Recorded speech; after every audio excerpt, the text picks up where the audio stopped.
Sale ಸ್ವಂತ ಮಾಡಿಕೋ. ತೆಲಂಗಾಣ ಆಂಧ್ರ ಮಹಿಳೆಯರ ಫೇವರೆಟ್ ಕೆಜಿ ಸೇಲ್ ಈಗ ನಮ್ಮ ರಾಯಚೂರದಲ್ಲಿ. ಕೆಜಿ ಸೀರೆಗಳ ಆರಂಭಿಕ ಬೆಲೆ ಕೇವಲ 150 ರೂಪಾಯಿಗಳು ಮಾತ್ರವೇ. ಚೆನ್ನೈ ಶಾಪಿಂಗ್ ಮಾಲ್ ನಲ್ಲಿ ಕೆಜಿ ಶಾಪಿಂಗ್ ಅಂದ್ರೆ ಶಾಪಿಂಗ್ ಕೆಜಿಗಳಲ್ಲಿ, ಸಂತೋಷ ಟನ್ನುಗಳಲ್ಲಿ. The Chennai shopping mall, station road, opposite public garden, Raichur. ಜಿಲ್ಲೆಯಲ್ಲಿ ಮೌಲಾನಾ ಕಲಾಂ ಆಜಾದ್ ಆಂಗ್ಲ ಮಾಧ್ಯಮ ಸರ್ಕಾರಿ ಶಾಲೆಗಳಲ್ಲಿ ಅತಿಥಿ ಶಿಕ್ಷಕರ ನೇಮಕಾತಿಯಲ್ಲಿ ಭಾರಿ ಅವ್ಯವಹಾರ ನಡೆಯುತ್ತಿದೆ ಎಂದು ದಲಿತ ಸೇನೆಯ ರಾಜ್ಯ ಸಂಘಟನಾ ಕಾರ್ಯದರ್ಶಿ ಜಾವೀದ್ ಖಾನ್ ಆರೋಪಿಸಿದರು. ಸ್ಥಳೀಯ ಪತ್ರಿಕಾ ಭವನದಲ್ಲಿ ಕರೆದಿದ್ದ ಪತ್ರಿಕಾಗೋಷ್ಠಿಯನ್ನು ಉದ್ದೇಶಿಸಿ ಮಾತನಾಡಿದ ಅವರು, ಉನ್ನತ ಮಟ್ಟದ ಪರೀಕ್ಷೆಗಳಲ್ಲಿ ಉತ್ತೀರ್ಣರಾದ ಅತಿಥಿ ಶಿಕ್ಷಕರನ್ನು ಬಿಟ್ಟು ಅಲ್ಪಸಂಖ್ಯಾತ ಇಲಾಖೆಯಿಂದ ಭ್ರಷ್ಟಾಚಾರ ಮಾಡಿ ತಮ್ಮ ಮನಸೋ ಇಚ್ಛೆಯಂತೆ ಕೇವಲ ಹಣದ ಆಮಿಷಕ್ಕೊಳಗಾಗಿ ಪರೀಕ್ಷೆಯಲ್ಲಿ ಕಡಿಮೆ ಅಂಕ ಪಡೆದ ಅತಿಥಿ ಶಿಕ್ಷಕರನ್ನು ನೇಮಕಾತಿ ಮಾಡಿಕೊಂಡಿರುವುದರಿಂದ ವಿದ್ಯಾರ್ಥಿಗಳಿಗೆ ಗುಣಮಟ್ಟದ ಶಿಕ್ಷಣ ಮರೀಚಿಕೆಯಾಗುತ್ತಿದ್ದು, ಈ ನಿಟ್ಟಿನಲ್ಲಿ ತನಿಖೆ ಹಾಗೂ ತಪ್ಪಿತಸ್ಥರ ವಿರುದ್ಧ ಕಾನೂನು ಕ್ರಮ ಆಗಬೇಕೆಂದರು. ಸರ್, ನಮಗೆಲ್ಲ ತಿಳಿದಂಗೆ ಕರ್ನಾಟಕ ರಾಜ್ಯಾದ್ಯಂತ ಏನು ಮೊನ್ನೆ ತಾನೇ ಮೌಲಾನಾ ಅಬ್ದುಲ್ ಕಲಾಂ ಆಜಾದ್ ಶಾಲೆಯಲ್ಲಿ ಆಂಗ್ಲ ಮಾಧ್ಯಮ ಶಾಲೆಗಳಿಗೆ ಏನು ಇವರು ನೇಮಕಾತಿ ಪ್ರಕ್ರಿಯೆಯಲ್ಲಿ ಯಾರು ಇದರಲ್ಲಿ ಒಂದು CET ತರ ಒಂದು ಎಕ್ಸಾಮ್ ಮಾಡಿದ್ದಾರೆ. ಅತಿಥಿ ಶಿಕ್ಷಕರನ್ನ ನೇಮಕ ಮಾಡ್ಕೊಳ್ಳೋಕೆ CET ತರ ಒಂದು ಎಕ್ಸಾಮ್ ಮಾಡಿದ್ದಾರೆ. ಆ CET ಎಕ್ಸಾಮ್ ಅಲ್ಲಿ ಉತ್ತೀರ್ಣ ಆದವರಿಗೆ ಮಾತ್ರ ಅಲ್ಲಿ ಸೆಲೆಕ್ಷನ್ ಮಾಡ್ಕೋಬೇಕು. ಆದ್ರೆ ಮೈನಾರಿಟಿ ಅಲ್ಪಸಂಖ್ಯಾತರ ಇಲಾಖೆ ಮಾತ್ರ ಇಲ್ಲಿ ಸ್ವಲ್ಪ ಎಡವಟ್ಟು ಮಾಡಿದೆ. ಇವಾಗ ಅಕಸ್ಮಾತ್ 67% ನಂದು ಬಂದಿದೆ ಅಂತಂದ್ರೆ 63% ಇದ್ದವ್ರನ್ನ ಅಲ್ಲಿ ಸೆಲೆಕ್ಟ್ ಮಾಡ್ಕೊಂಡಿದ್ದಾರೆ. ಇಲ್ಲಿ ಭ್ರಷ್ಟಾಚಾರದ ವಾಸನೆ ಮೇಲ್ನೋಟಕ್ಕೆ ಕಂಡು ಬರ್ತಾ ಇದೆ. ನಮ್ಮ ಹತ್ರ ಇವೆಲ್ಲ ಪಟ್ಟಿ ಇದೆ. ಅವರು ಯಾವ ರೀತಿ ಯಾವ ಪ್ರಕ್ರಿಯೆಯಲ್ಲಿ ಇವರು ಸೆಲೆಕ್ಟ್ ಮಾಡ್ಕೊಂಡಿದ್ದಾರೆ ಅಂತೇಳಿ. ಆಮೇಲೆ ಸತತ ನಾವೆಲ್ಲ ಏನು ಈ ಹೋರಾಟಗಳನ್ನು ಮಾಡುತ್ತಾ ಮನವಿ ಪತ್ರಗಳು 2022ರಿಂದ ನಾವು ಪಡ್ಕೊಂಡು ಬಂದಿದ್ದೀವಿ. ಸಿರ್ವಾಡ್ ಏನು ಉರ್ದು ಶಾಲೆಯಲ್ಲಿ ಏನು ಅಲ್ಲಿ ಶಿಕ್ಷಕರ ಕೊರತೆ ಇದೆ. 14 ಹುಡುಗರು SSLC ಎಕ್ಸಾಮ್ ನ ಬರಿಬೇಕು. ಅಲ್ಲಿ ಶಿಕ್ಷಕರ ಕೊರತೆ ಇದೆ. ದಯವಿಟ್ಟು ಅಲ್ಲಿ ಶಿಕ್ಷಕರನ್ನ ನೇಮಿಸಿ ಅಂತೇಳಿ ಅಂಜುಮನ್ ಕಮಿಟಿಯಿಂದ ನಾವು ಪತ್ರವನ್ನು 2022ರಲ್ಲೇ ಕೊಡ್ತೀವಿ. ಆದ್ರೆ 2024ರಲ್ಲಿ ಮೊನ್ನೆ ನಡೆದಂತ ಪರೀಕ್ಷೆಯಲ್ಲಿ 14 ಹುಡುಗರಲ್ಲಿ 13 ಹುಡುಗರು ಫೇಲ್ ಆಗಿರ್ತಾರೆ.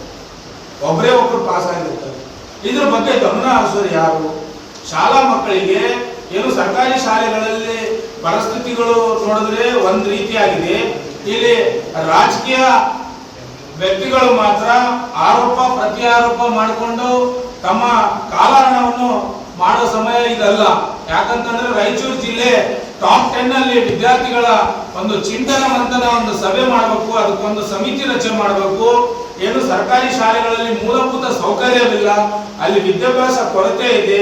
ಸುಮಾರು ರಾಯಚೂರು ಜಿಲ್ಲಾದ್ಯಂತ 1500 ಶಿಕ್ಷಕರು ಕಾಯಂ ಶಿಕ್ಷಕರ ಕೊರತೆ ಇದೆ. ಅವ್ರಿಗೆ ಯಾವಾಗ ನೇಮಕ ಮಾಡ್ಕೊಳ್ತೀವಿ?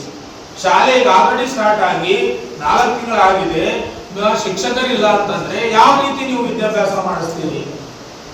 ಇದು ಬಹಳ ಚಿಂತನೆ ಆಗಿದೆ. ಆಮೇಲೆ ಮಾನ್ವಿ ತಾಲೂಕು, ಸಿಂಧನೂರು, ಸಿರ್ವಾರು, ಲಿಂಗಸೂರು, ಮುದಗಲ್ಲು ಇದೆಲ್ಲ ಸೇರಿ ಒಂದೇ PO ಇದ್ದಾರೆ. ಮಾನ್ಯ ಚಂದ್ರಶೇಖರ್ ಸಾಹೇಬರು ಮಾತ್ರ ಖಾಸಗಿ ಶಿಕ್ಷಣ ಶಾಲೆಗಳಿಗೆ ಮಾತ್ರ ಅವರು ಏನೋ ಟೈಮ್ ಅನ್ನು ಕೊಡ್ತಾರೆ. ಈ ಸರ್ಕಾರಿ ಶಿಕ್ಷಣ ಸಂಸ್ಥೆಗಳಿಗೆ ಇವ್ರ ಹತ್ರ ಮಾತಾಡೋಕೆ ಟೈಮೇ ಇಲ್ಲ. ಆಮೇಲೆ ನಾವು ಕೊಟ್ಟಿರುವಂತ ಮನವಿಗಳು, ನಾವು ಕೊಟ್ಟಿರುವಂತ ಅಹವಾಲುಗಳು, ಇವ್ರ ಕಡತಗಳು ವಿಲೇವಾರಿ ಮಾಡೋಕೆ ಇವ್ರ ಹತ್ರ ಸಮಯನೇ ಇಲ್ಲ. ಸರ್, ಇವಾಗ ಖಾಸಗಿ ಶಿಕ್ಷಣ ಸಂಸ್ಥೆಗಳ ಒಂದು ರೀತಿ ಇದೆ. ಏನಂತಂದ್ರೆ ಮಾನ್ವಿ ತಾಲೂಕಿನಲ್ಲಿ ಏನ್ ಮಾಡ್ತಾ ಇದ್ದಾರೆ, ಇಡೀ ಜಿಲ್ಲಾದ್ಯಂತ ಈ ವ್ಯವಹಾರ ನಡೀತಾ ಇದೆ. ಏನಪ್ಪಾ ನಡೀತಾ ಇದೆ ವ್ಯವಹಾರ ಅಂತಂದ್ರೆ ಸರ್, 9 ಮತ್ತು 10ನೇ ತರಗತಿಗೆ ಕೆಲ ಶಾಲೆಗಳಲ್ಲಿ ಪರವಾನಗಿನೇ ಇಲ್ಲ. ಸರ್ಕಾರದಿಂದ ಪರವಾನಗಿ ಇಲ್ಲ. ಸರ್ಕಾರದಿಂದ ಪರವಾನಗಿ ಇಲ್ಲ ಅಂತೇಳಿ ತಮ್ಮ ಶಾಲೆಯ ಘನತೆ ಗೌರವ ಎಲ್ಲ ಉಳಿಸ್ಕೊಳ್ಳೋಕೆ ಏನ್ ಮಾಡ್ತಾ ಇದ್ದಾರೆ, ಇವರು ಅಡ್ಮಿಷನ್ ಅನ್ನ ತಗೊಳ್ತಾರೆ. ಅಡ್ಮಿಷನ್ ಅನ್ನ ತಗೊಂಡು ಸ್ಟೇಟ್ ಸಿಲೆಬಸ್, ನಮ್ಮ ರಾಜ್ಯದ ಏನ್ ಸಿಲೆಬಸ್ ಇದೆ ಸ್ಟೇಟ್ ಸಿಲೆಬಸ್ ನ ಓದಿಸ್ತಾರೆ. ಎಕ್ಸಾಮ್ ಮಾತ್ರ ಸಿರ್ವಾರ್ ವಿದ್ಯಾವಾಹಿನಿ ಅಂತ ಒಂದು ಶಾಲೆ ಇದೆ, CBSE ಸಿಲೆಬಸ್ ಅಲ್ಲಿ ಎಕ್ಸಾಮ್ ಬರೀತಾರೆ.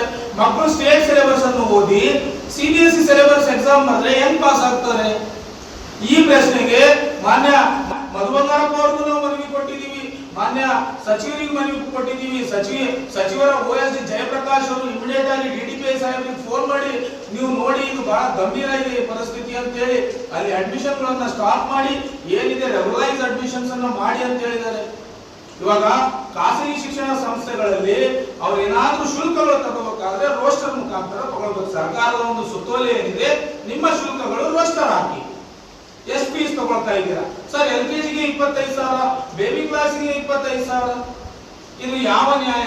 ಆ ಸರ್ಕಾರಿ ಶಾಲೆಗಳಲ್ಲಿ ಶಿಕ್ಷಕರ ಕೊರತೆ, ಸರ್ಕಾರ ಶಾಲೆಗಳ ಪುಸ್ತಕ ಇನ್ನೂ ವಿಲೇವಾರಿ ಆಗಿಲ್ಲ, ಸರ್ಕಾರ ಶಾಲೆಗಳಲ್ಲಿ ಮೇಲ್ಚಾವಣಿ ಬಿದ್ದು ಮಕ್ಕಳ ಪರಿಸ್ಥಿತಿ ಒಂದು ರೀತಿ ಆಗಿದೆ, ಸರ್ಕಾರಿ ಶಾಲೆಗಳಿಗೆ ಮಕ್ಕಳು ಹೋಗಕ್ಕೆ ಇವತ್ತಿನವರೆಗೂ ಕಾಲ್ನಡಿಗೆಯಲ್ಲಿ ಹೋಗ್ತಾ ಇದ್ದಾರೆ. ಇಲ್ಲಿ ರಾಯಚೂರಿನ ಈ JDS, ಕಾಂಗ್ರೆಸ್ ಮತ್ತು ಬಿಜೆಪಿ ಪಕ್ಷಗಳು ಏನ್ ಮಾಡ್ತಾ ಇದೆ? ಬರೀ ಭ್ರಷ್ಟಾಚಾರದ ಆರೋಪ ಪ್ರತಿ ಆರೋಪಗಳು ಮಾಡಿಕೊಂಡು ಕಾಲಹರಣ ಮಾಡಿಕೊಂಡು ಇವತ್ತು ವಿದ್ಯಾರ್ಥಿಗಳಿಗೆ ಏನೋ ಅವರ ಭವಿಷ್ಯಕ್ಕೆ ಏನೋ ಒಂದು ಕೂಲಿ ಕೆಲಸಕ್ಕೆ ಗೆರೆ ಹೇಳ್ತಾ ಇದ್ದಾರೆ. ಇದನ್ನ ಕೇಳೋರು ಯಾರು ಸರ್? ಅದಕ್ಕಾಗಿ ಈ ಪತ್ರಿಕಾಗೋಷ್ಠಿಯ ಮುಖ್ಯ ಉದ್ದೇಶ ಏನಂತಂದ್ರೆ, ಜಿಲ್ಲಾಡಳಿತ ಎಚ್ಚೆತ್ತುಕೊಂಡು ಮಾನ್ಯ ಜಿಲ್ಲಾಧಿಕಾರಿಗಳು ದೇಶಕ್ಕೆ 7ನೇ ರ್ಯಾಂಕ್ ತಂದು ಇವತ್ತು ಚಾಣಕ್ಯದಿಂದ ರಾಯಚೂರು ಜಿಲ್ಲೆಯಲ್ಲಿ ಕೆಲಸ ಮಾಡ್ತಾ ಇದ್ದಾರೆ. ಉತ್ತಮ ಜಿಲ್ಲಾಧಿಕಾರಿಗಳು ನಮಗೆ ಸಿಕ್ಕಿದ್ದಾರೆ, ನಮ್ದು ಬಹಳ ಶ್ಲಾಘನೀಯ. ಆದರೆ ಈ ಕೆಳಗಡೆ ಏನ್ ಸಪೋರ್ಟಿವ್ ಟೀಮ್ ಅಡ್ಮಿನಿಸ್ಟ್ರೇಷನ್ ಇದೆ, ಸಂಪೂರ್ಣ ವಿಫಲವಾಗಿ ಅವರಿಗೆ ಉತ್ತರ ಕೊಡ್ತಾ ಇದೆ. ಅವ್ರು ಹೇಳಿದಂಗೆ ಅವ್ರ ಮಾರ್ಗದರ್ಶನದಲ್ಲಿ ಕೆಲಸ ಮಾಡ್ತಾ ಇದ್ದಾರೆ. ಇವಾಗ ಇಡೀ ಮೈನಾರಿಟಿ ಡಿಪಾರ್ಟ್ಮೆಂಟ್ ಅಲ್ಲಿ ಸುಮಾರು CET ಎಕ್ಸಾಮ್ ತರ ಶಿಕ್ಷಕರಿಗೆ, ಅತಿಥಿ ಶಿಕ್ಷಕರಿಗೆ ಎಕ್ಸಾಮ್ಸ್ ಬರೆಸಿದ್ದಾರೆ. ಈಗ ಅತಿಥಿ ಶಿಕ್ಷಕರಿಗೆ ಏನು ತಮ್ಮ ಸೆಂಟ್ರಲ್ ಎಕ್ಸಾಮ್ ಬರ್ತಾರಲ್ಲ ಸರ್, ಅವರೆಲ್ಲ ಲೋಕಲ್ ಅವರೇ, ಬೇರೆ ತಾಲೂಕು ಅನ್ಯ ಹಳ್ಳಿಯಿಂದ ಬಂದು ಬರೆಯಲ್ಲ. ಯಾರಲ್ಲಿ ಎಕ್ಸಾಮ್ ಬರೀತಾರೆ ಅಕ್ಕಪಕ್ಕದವರೇ, ಅವ್ರಿಗೆ ಸೆಂಟ್ರಲೈಸ್ ಕೊಟ್ಟಿದಾರಲ್ಲ, ಪಕ್ಕದಲ್ಲಿ ಎಕ್ಸಾಮ್ ಬರೆಯೋರು, ಅದೇ ಸೆಂಟ್ರಲ್ ಬಂದು ಇದು ಮಾಡ್ತಾ ಇದ್ದಾರೆ. ಅದಕ್ಕೆ ನಮ್ಮ ಪ್ರಶ್ನೆ ಸರ್. ಇನ್ನೊಂದು ಮುಖ್ಯ ಉದ್ದೇಶ ಇಲ್ಲಿ ಏನಂತಂದ್ರೆ, ದಯವಿಟ್ಟು ಮಾಧ್ಯಮ ಮಿತ್ರರ ಹತ್ರ ನಾನು ಮನವಿ ಮಾಡ್ಕೊಳ್ಳೋದು ಏನಂತಂದ್ರೆ ಸರ್, ದಯವಿಟ್ಟು ಈ ಶಿಕ್ಷಣಕ್ಕೆ ಒತ್ತು ಕೊಟ್ಟು ಈ ಶಿಕ್ಷಣ ವ್ಯವಸ್ಥೆಯನ್ನು ಸರಿಪಡಿಸೋಕೆ ತಮ್ಮ ಕೈಯಿಂದ ಮಾತ್ರ ಸಾಧ್ಯ. ಯಾಕಂತಂದ್ರೆ ಇಲ್ಲಿ 3 ಪಕ್ಷದವರು ಏನಾಗ್ಬಿಟ್ಟಿದ್ದಾರೆ. ಈ ಸಂದರ್ಭದಲ್ಲಿ ಬಾಬುರಾವ್, ರಾಜಾಸಾಬ್ ನಿರ್ಮಾನ್ವಿ ಸೇರಿದಂತೆ ಇತರರಿದ್ದರು.